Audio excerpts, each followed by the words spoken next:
बिस्मिल्लाहिर्रहमानिर्रहीम वस्सलातु वस्सलामु अला रसूलिल्लाह व अला आलिहि व सहबिहि अजमईन। मुअज़्ज़िज़ नाज़रीन व सामिईन किराम, अस्सलामु अलैकुम व रहमतुल्लाहि व बरकातुहू। सुल्तान रुकनुद्दीन बैबरस दमिश्क में मदफून इस्लामी सलातीन में 3 सलातीन के मकाबिर अहम व मशहूर हैं। इनमें सुल्तान नूरुद्दीन जंगी, सुल्तान सलाहुद्दीन अयूबी और सुल्तान रुकनुद्दीन बैबरस रहमतुल्लाहि अलैहिम। आज हम सुल्तान रुकनुद्दीन बैबरस के हवाले से मुख्तसरन गुफ्तगू करेंगे। सुल्तान रुकनुद्दीन बैबरस ममलूक सल्तनत का नामवर हुक्मरान जिसने 17 साल तक मिस्र व शाम पर हुकूमत की। ये सुल्तान नस्लन एक कच्छ चाक तुर्क था जिसे ग़ुलाम बनाकर फ़रोख्त कर दिया गया। इसका पहला आका अमीर अलाउद्दीन बुंदकार था, इसलिए इसका लक़ब बुंदकारी भी था। सुल्तान बैबरस हलाकू ख़ान और दिल्ली के ग़यासुद्दीन बलबन का हम असर था। 7वीं सलीबी जंग, फ़्रांस के लोइस नहम और 1260 ईस्वी में जंग ऐन जालूत में मंगोलों को शिकस्त देने वाला लश्करों का कमांडर था। सुल्तान रुकनुद्दीन बैबरस का एक और मशहूर लक़ब अल-मलक अज़-ज़ाहिर भी था। सुल्तान बड़ा बहादुर, जुर्रतमंद और उलुल अज़म हुक्मरान था। सुल्तान जंगों में बनफ़्स नफीस शिरकत करता था।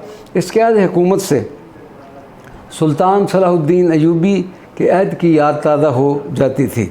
सुल्तान रुकनुद्दीन बैबरस का सबसे बड़ा कारनामा बगदाद को तबाह करने के बाद हलाकू ख़ान जब फ़ौजें लेकर शाम की तरफ बढ़ा तो सुल्तान रुकनुद्दीन बैबरस ने एक दूसरे ममलूक सरदार सैफुद्दीन क़तस के साथ मिलकर ऐन जालूत के मकाम पर उनको फ़ैसला कुन शिकस्त दी थी और शाम से मंगोल फ़ौजों को निकाल दिया था।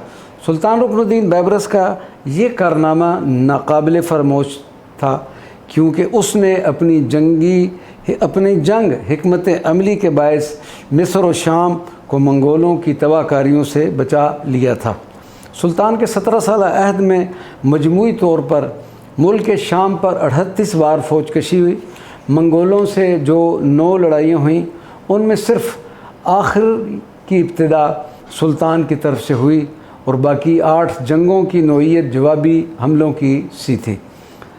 फ़रंगियों को 31 शिकस्तों का सामना करना पड़ा।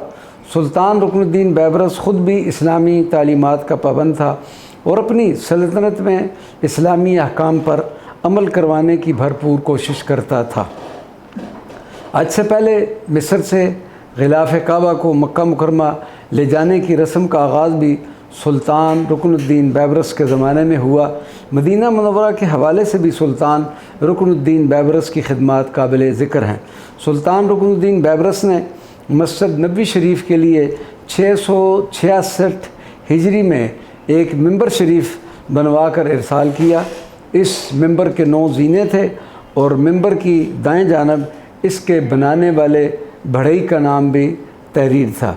यह अनेक तीनत बढ़ई ख़ुद इस मिंबर शरीफ को लेकर मदीना मुनव्वरा में हाज़िर हुआ और कमाल कारीगरी से इस मिंबर को नस्ब किया जिस पर 797 हिजरी तक यानी 132 साल तक खुतबा दिया जाता रहा।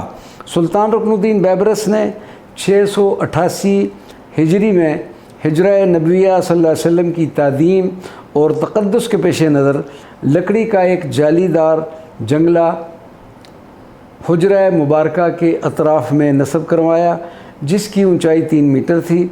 इस जंगला के 3 दरवाज़े रखे गए। इसी तरह हुजरा मुबारका के एक जंगला के अंदर मकसूर होने के बाद मकसूरा शरीफ के नाम से मशहूर हो गया। कदीम दमिश्क में मस्जिद उमवी के करीब बाबुल बरीद में वाक़े मकतबा ज़ाहिरिया के अंदर सुल्तान रुकनुद्दीन बैबरस का मज़ार मुबारक है जो लायक ज़ियारत है। अल्लाह तबारक व तआला इस सुल्तान की कब्र पर हज़ारों रहमतों का नुज़ूल फ़रमाए। वमा अलैना इल्लल बलागुल मुबीन।